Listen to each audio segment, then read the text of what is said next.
According to Judge Walker's reasoning, every single one of these Americans is a bigot whose opinion on marriage has no place under Judge Walker's Constitution.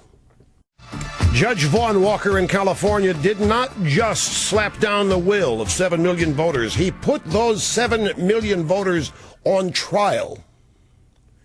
And he found those 7 million voters guilty. What has happened, Judge Walker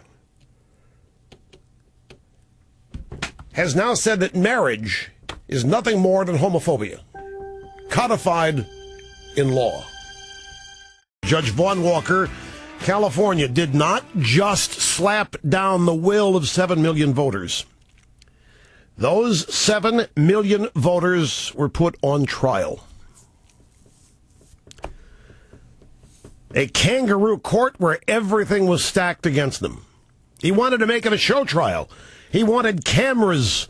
U.S. Supreme Court said, no way. 7 million California voters. Your vote just wasn't overturned. You were on trial, and now marriage has been codified as homophobia. According to this judge, the only reason marriage is between a man and a woman is because heterosexuals have been discriminating against gays because they're homophobic. And so marriage, if this is upheld, marriage is simply codified homophobia. And the purpose of this, of course, is to just rip to shreds the traditions and institutions that have defined the United States of America.